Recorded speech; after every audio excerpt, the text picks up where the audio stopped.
Bom dia, irmãos. Graça e a paz do nosso Senhor e Salvador Jesus Cristo. Amém? Que Deus abençoe você, que Deus abençoe sua vida, que Deus abençoe a sua família a cada dia. Hoje nós estamos aqui reunidos para mais uma edição da nossa Escola Bíblica Dominical, a nossa EBD Online. E temos o tema hoje do nosso estudo de número 23, o Dia do Senhor. Hoje nós vamos aprender um pouco o que é o Dia do Senhor, como surgiu o Dia do Senhor, por que do domingo, né, e não do sábado, por que esses dias. Então nós vamos bater um papo hoje, nós vamos aprender um pouquinho.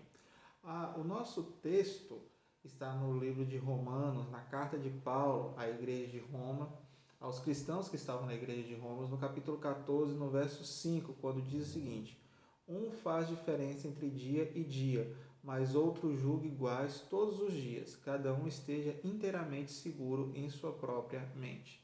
Aqui o apóstolo Paulo estava ensinando aos cristãos que estavam em Roma sobre o início da caminhada cristã e falando exatamente dessa questão do dia do Senhor, por que é importante. Não exatamente o dia do Senhor no seu texto, né? Mas ele faz uma pequena citação sobre isso. Bom, o primeiro tópico que nós vamos estudar hoje é o culto, né? O que é o culto? O culto, o nosso tópico, ele traz o culto, ato de adoração e serviço. Irmãos, é unânime que a Igreja Evangélica Brasileira e a Igreja Católica, ela separou o domingo como dia de adoração a Deus. O domingo ele é um dia separado para que possamos ir à igreja e cultuar a Deus. E não a igreja somos nós, mas ir ao templo, ir ao santuário, né? Algumas pessoas falam santuário, ir ao templo para poder adorar a Deus.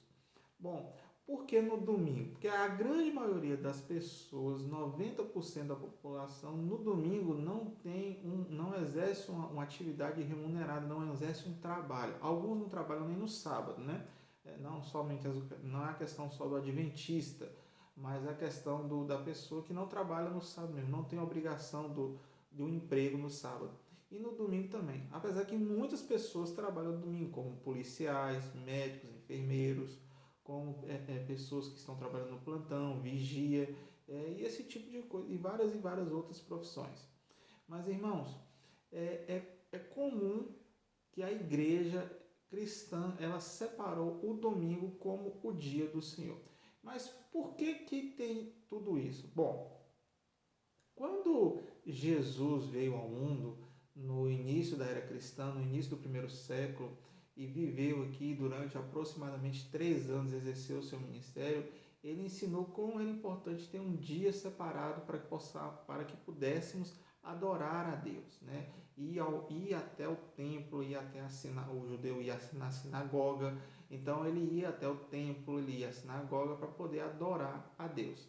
Bom, com o imperador Constantino, que foi um dos maiores imperadores do Império Romano, ele estabeleceu que a sociedade deveria trabalhar 6 dias e descansar no último dia. Se não fosse Constantino que tivesse colocado como isso, até então, Constantino reinou em torno aí do seu terceiro século, do primeiro até o segundo século, as pessoas trabalhavam todos os dias. Não tinha um dia separado para descansar, não. Todos os dias ela trabalhava. Todos os dias as crianças iam à escola. Todos os dias eles faziam as mesmas obrigações que nós costumamos fazer de segunda a sexta ou segunda a sábado. E com Constantino surgiu essa ideia de que a sociedade deveria trabalhar 6 dias e descansar no sétimo dia. E com o advento da igreja também, isso também ajudou muito a decisão de Constantino e foi estabelecido o domingo como o primeiro dia, que não o sábado é o último dia, mas o domingo é o primeiro dia da semana e é separado o dia do Senhor, que é o dia para Deus.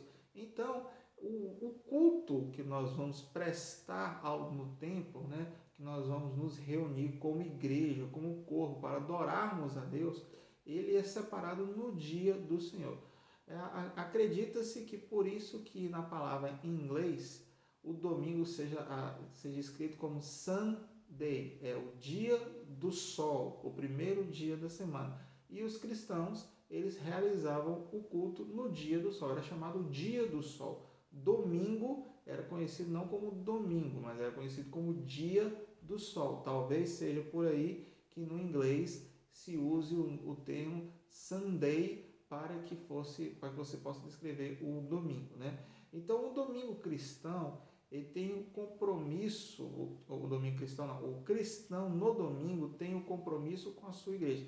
Ele tem de segunda a sexta para trabalhar, ou de segunda a sábado, ele tem o sábado às vezes para ir no clube, na praia, passear um pouquinho, mas no domingo o cristão, o crente em Jesus Cristo, ele separa esse dia para estar presente na escola bíblica, para estar presente no culto a gente chama de culto de louvor e adoração, né? Ou culto de estudo na parte da manhã ou na escola bíblica. Bom, se ele vai somente no domingo de manhã, ou somente no domingo de noite, ou se vai domingo de manhã e domingo de noite, bom, aí vai da cultura da região, da cultura do local. Eu descobri que no estado de Minas Gerais, no sul de Minas, muitas igrejas não realizam culto no domingo pela manhã. Isso é um costume que é quase que unânime, ou que, podemos dizer assim, tem grande significância no sul de Minas Gerais, aqui no Brasil.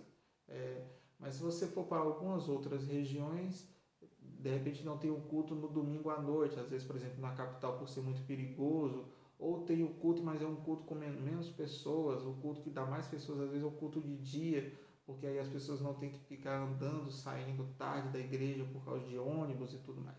Bom, mas assim, cada região é uma região, mas é unânime que o culto a Deus é o dia separado para Deus, é no domingo, e o culto na igreja, no templo, o culto no prédio da instituição, ele é um culto de adoração, de ensino, seja ele somente com EBD, ou seja ele o culto mesmo, como a gente costuma dizer. Bom, sabemos também que no domingo é de comum que tenha a EBD, que é a Escola Bíblica Dominical, apesar de que eu conheço uma igreja que a sua EBD não é EBD, e sim EBS, que é a Escola Bíblica na sexta-feira. Ela faz a Escola Bíblica na sexta, e por incrível que pareça, irmãos, funciona, e funciona muito bem. Então, cada realidade é uma realidade. E eu tive um professor que ele falou que quando ele esteve em uma determinada igreja da Alemanha, não me recordo qual, quando ele foi estudar fora do Brasil, um dos colegas dele de sala falou que frequentava uma determinada igreja evangélica na Alemanha, e essa igreja ela não tinha mais que um culto por semana. Nós temos aqui a ideia de um culto no domingo, um culto na quarta ou na quinta, um culto de oração na terça, um estudo dos lares na quinta ou na sexta, seja lá. Mas assim, eles ficaram impressionados com que a igreja evangélica brasileira tem atividades e outras igrejas não têm, né? Mas não é que o domingo é um dia santo, não é que o domingo é um dia que traz santidade, não, mas é um dia que nós separamos porque a grande parcela da população não tem uma obrigação com o emprego, a juventude não tem obrigação com a escola, as pessoas não têm essa obrigação. Domingo ele pode ficar na casa dele. Então, é um dia separado para Deus. Por quê? Porque é o dia que ele pode descansar, é o dia que ele pode ir para a casa dele, ficar na casa dele. Bom, segundo tópico, domingo versus o sábado. Por que antes se guardava o sábado, né? Por que tinha a ideia de se guardar o sábado? Bom, os judeus, irmãos, após o cativeiro babilônico, eles eram estreitamente ligados na lei, e eles queriam obedecer a lei fielmente, porque se foi uma coisa que o povo judeu aprendeu durante 70 anos no exílio babilônico, é que eles só existiam Deus. Até então, quando o povo sai do Egito e vai em direção à terra de Canaã, e lá no meio do percurso eles fazem um bezerro de ouro. Por quê? Porque a cultura do povo hebreu naquela época era a ideia de uma cultura mais egípcia. Era uma cultura com influências egípcias. E os egípcios daquele tempo, eles acreditavam em deuses com cabeça de cavalo, com cabeça de lobo, com cabeça de cachorro, né? que o sol era um deus, que o Nilo era um deus, que até mesmo o gato era um deus. Então eles tinham muito essa crença, por isso a ideia de querer formar uma imagem para poder cultuar a Deus. E nós sabemos que o nosso Deus é invisível, nós não precisamos fazer nenhuma imagem para poder adorá-lo, né? Então, com o passar do tempo, mesmo com os ensinamentos dos homens de Deus, dos profetas, dos reis, como o rei Davi, como o rei Salomão, de Samuel, dos juízes e tudo isso que aconteceu, o povo de Deus ainda se desviava, tanto que a tribo do norte, que tinha a capital Samaria, ela foi destruída pelo Império Assírio em torno de 579 a.C., se eu não me engano, e aí naquele momento ali eles sumiram, tiveram eles foram desaparecidos, vamos dizer assim, o império foi destruído e ninguém sabe o que aconteceu logo em seguida, como, para onde eles foram. E logo após, quando termina o livro de Segunda Reis e o povo já vai direto preso para o cativeiro babilônico, e lá durante 70 anos o povo de Deus, o povo judeu, porque eram os judeus naquela época, eles aprenderam uma coisa, que só existia um Deus. Antes existia uma concepção seguinte: existiam vários deuses, mas o nosso Deus é mais poderoso. Existiam outros deuses, mas o nosso Deus é mais forte. Não. Quando eles saem do cativeiro, eles descobrem que só eles realmente aprendem, eles realmente aprendem que só existia um Deus que deve ser adorado. Só existe um Deus. Então, os judeus, para eles não voltarem para o cativeiro, eles levam o cumprimento da lei à risca. E um dos cumprimentos da lei era realmente guardar o sábado para Deus.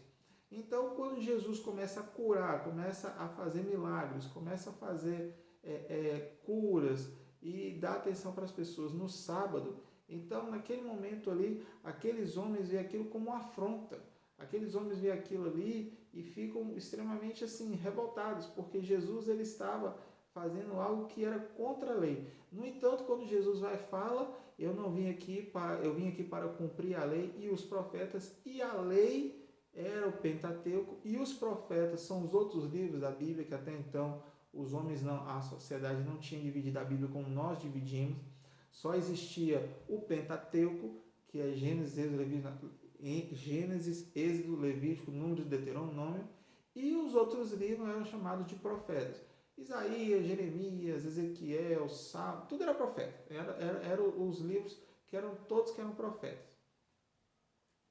E no Evangelho de Marcos, no capítulo 2, no verso 27, o Evangelho de Marcos nos diz assim: e disse-lhes, o sábado foi feito por causa do homem, e não o homem por causa do sábado. É isso que Jesus está dizendo para nós.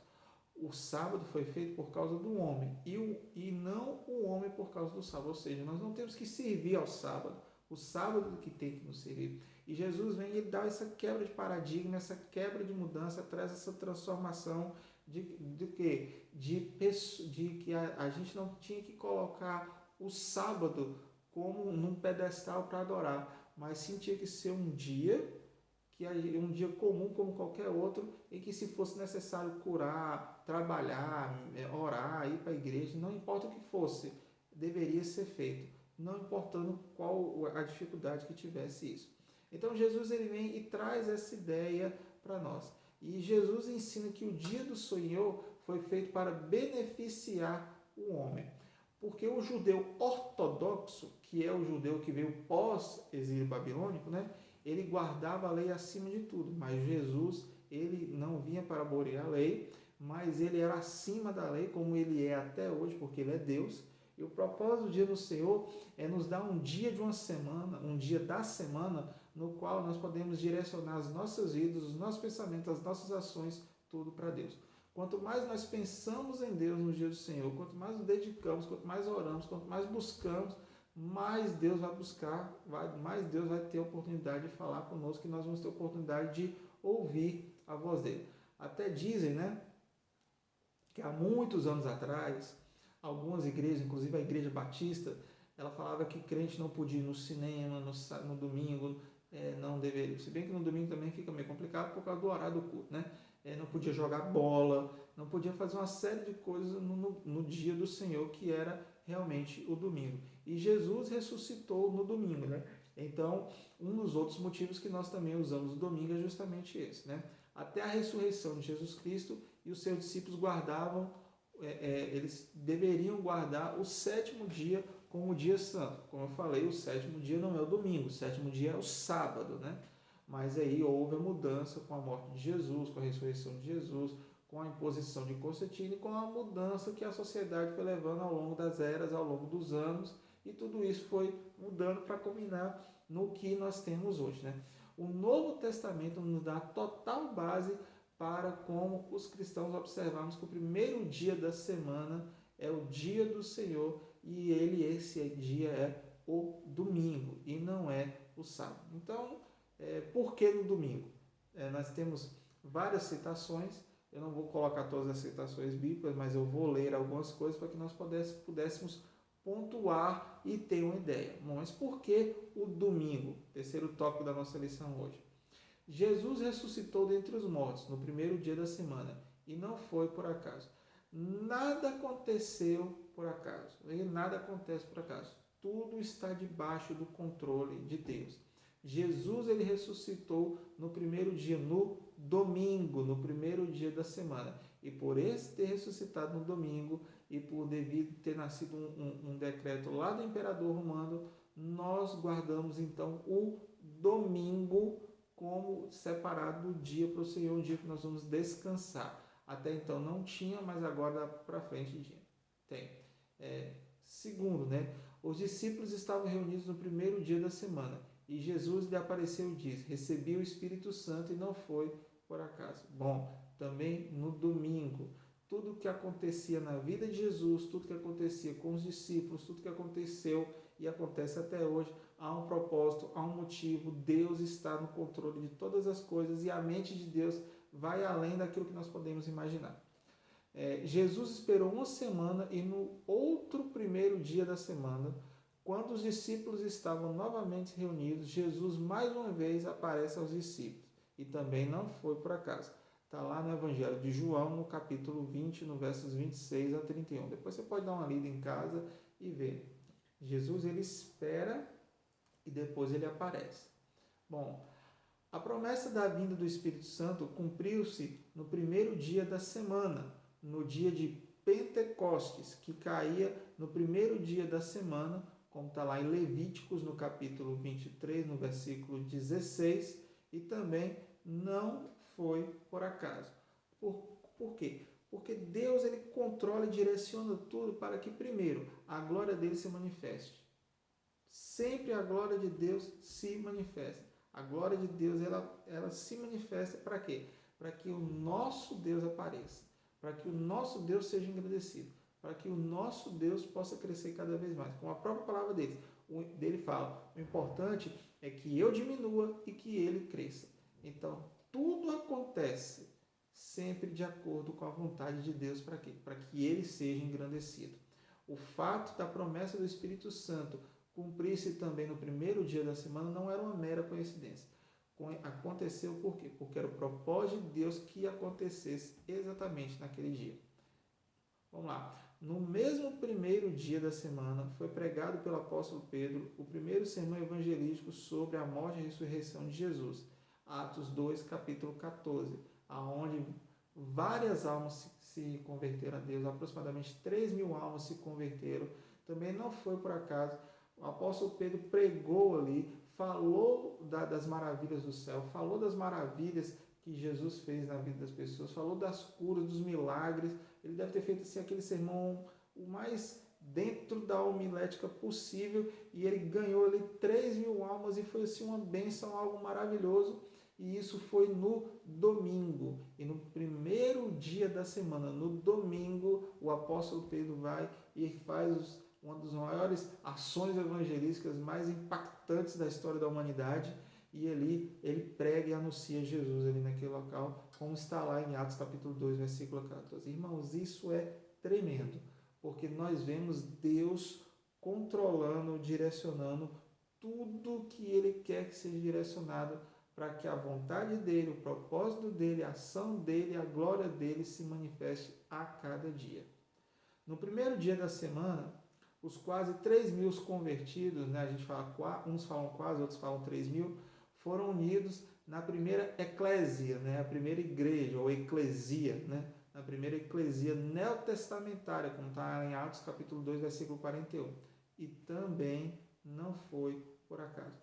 O apóstolo Pedro faz aquele sermão com impacto imenso, pessoas dobram seus joelhos, aceitam a Cristo, e ali começa a formar o que nós podemos chamar de igreja. Na verdade, a igreja já começou a formar com o próprio Jesus, lá quando ele chama os discípulos, ali já é uma igreja, mas Jesus ascende aos céus, né? Ele sobe aos céus após a ressurreição, Jesus vai, é crucificado, morre, 3 dias depois ele ressuscita, depois ele aparece aos discípulos, depois que ele aparece aos discípulos ele ascende aos céus, e nessa ascensão Jesus vai falar assim, agora vocês vão fazer, não com essas palavras, agora vocês vão botar em prática tudo aquilo que eu ensinei para vocês e vocês vão fundar a igreja. Não é a igreja presbiteriana, não é a igreja batista, não é a igreja metodista, não, é a igreja de Jesus Cristo, a minha igreja.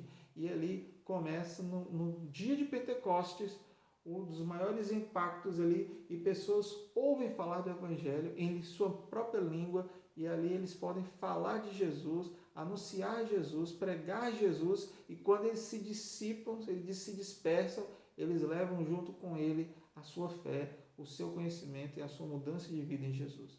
E é isso que os nossos irmãos faziam.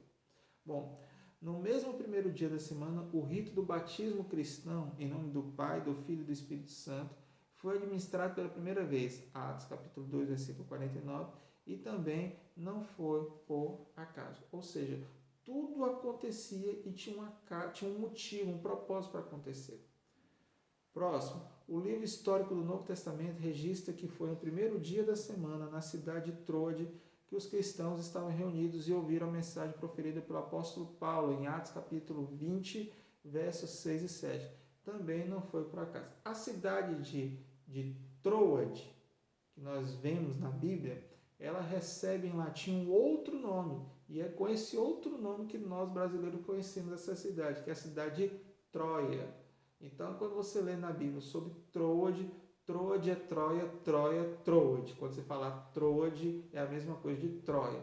Lembra daquela história de Troia, daquele filme Troia, que os gregos, o povo queria atacar os gregos, e aí eles fazem um cavalo de madeira, e aí está cheio de soldado dentro do cavalo de madeira, eles colocam os cavalos de madeira de noite na cidade, e aí o cavalo sai, as pessoas saem dentro do cavalo, e aí começam a matar todo mundo e tal, ali é chamado cavalo de Troia, como nós falamos hoje, né?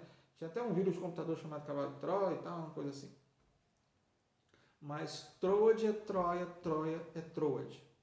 Próxima frase, né? O apóstolo Paulo ordena a todas as igrejas da Galácia, aos Gálatas e à igreja de Corinto, para que no primeiro dia da semana os cristãos entregassem as suas ofertas, como está lá em 1 Coríntios capítulo 16, verso 1 e 2, e também não foi por acaso. Por quê? Primeira oferta, a primícia, aquilo que é primeiramente de Deus, aquilo que nós temos que ter certeza disso, irmãos. Isso é maravilhoso, isso é tremendo. O cristão precisa entender que a primeira coisa é entregar para Deus o dízimo e separar o dízimo da casa do Senhor. Na igreja dos meus pais, tinha um membro chamado Alberto Miranda, um senhor já muito simples, e o seu Alberto, o irmão Alberto, ele tinha uma coisa muito interessante. Quando ele aposentou, ele ia receber o seu dinheiro no banco, e aí ele recebia a sua aposentadoria no banco, e do banco ele já caminhava direto para a igreja, e na secretaria da igreja ele entregava o dízimo dele, porque às vezes ele não podia estar na igreja domingo, ou porque ele tinha ou porque ele não sentia vontade para entregar, mas ele fazia isso fielmente todos os meses, quando ele recebia o benefício dele do governo, e aí ele tirava a 10ª parte e entregava na secretaria da igreja, entregava para Deus, entregava na igreja de Deus, entregava na direção, na liderança de Deus, e deixava que a liderança tomasse a melhor decisão. ele entendeu o que é ser uma pessoa salva e remida por Jesus Cristo. Ele entendeu o que é compromisso. Ele entendeu tudo isso. Bom, no livro de Apocalipse, João declara em alto e bom som que foi arrebatado no dia do Senhor. Está lá em Apocalipse, capítulo 1, versículo 10. E também é outra coisa que não foi por acaso. Porque nada, irmãos, nada acontece por acaso. E já no último tópico, fala um pouco sobre a segunda vinda de Cristo, né? O que é essa segunda vinda entre justos e os ímpios? Bom, Jesus prometeu aos discípulos que regressaria de novo, como está lá em João, capítulo 14, versos de 1 a 3. E a Bíblia diz que em Lucas, no capítulo 21, versículo 27, diz que então viu o Filho do Homem uma nuvem com poder e grande glória. Então é o momento em que Jesus vai vir e vai levar a sua igreja. Como está lá em 1 Tessalonicenses capítulo 4, versos 16 e 17, que diz que porque o Senhor mesmo descerá do céu com um grande brado, a voz do arcanjo, ao som da trombeta de Deus, e os que morreram em Cristo ressuscitarão. E depois nós, o que ficarmos vivos, seremos arrebatados juntamente com eles nas nuvens ao encontro do Senhor nos ares. Assim estaremos para sempre com Deus. Irmãos, isso é uma promessa feita por Deus, em que nós temos que aguardar e que é o que vai acontecer. E quando Jesus voltar para buscar a sua igreja, os salvos, os lavados, os que levavam o dia do Senhor a sério, os que levavam um compromisso com Deus, os que realmente foram predestinados segundo a vontade de Deus, na sua presciência, e foram eleitos e lavados pelo sangue de Jesus Cristo, ele estará salvo e estará na glória celestial com o Pai, e vai subir junto com Jesus e a sua igreja verdadeira. É isso que os salvos, que os lavados e remidos irão ter. Os que não são, infelizmente, vai chegar naquele momento e falar assim: Senhor, mas em teu nome eu fiz isso, Senhor, em teu nome eu fiz aquilo, e de costas Jesus vai falar assim: não vos conheço, apartai-vos de mim, malditos. Não vos conheço, nem sei quem são. Já pensou? Não tenho a menor ideia de quem seja. O próprio Jesus falando isso. Jesus nos preveniu para que não fôssemos enganados em relação à sua segunda vinda.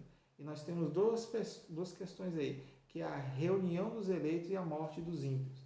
A reunião dos eleitos é nada mais que um ajuntamento de todos os remidos, como está lá em Mateus 24, 31, e Mateus 25, de 31 a 34, e Marcos 13 a 27, que serão levados para o lar celestial preparados por Cristo.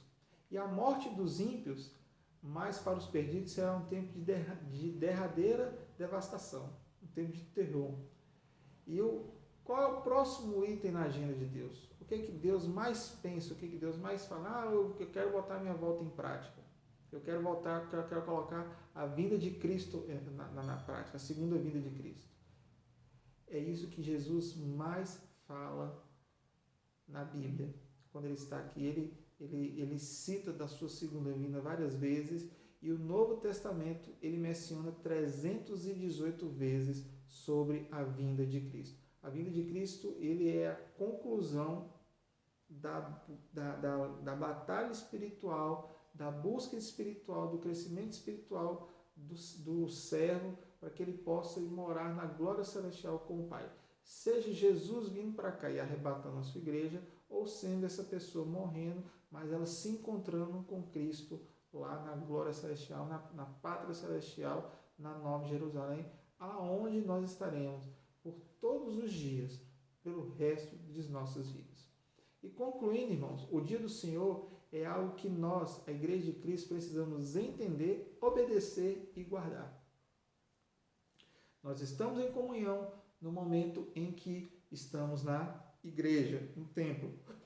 Irmãos, eu sei que diante do quadro mundial que nós estamos nos encontrando, muitas pessoas têm receio de sair de casa, ou nem preferem até não sair de casa e assistir os cultos online. E nós agradecemos a Deus por isso. Nós agradecemos que podemos ter culto EBD online como nós estamos tendo aqui. Mas é necessário que estejamos em comunhão na igreja. Assim como nós temos responsabilidade com o nosso trabalho, nosso estudo, nossa escola, com o lazer, com nossa profissão, com os nossos afazeres, nós temos que ter compromisso com a igreja.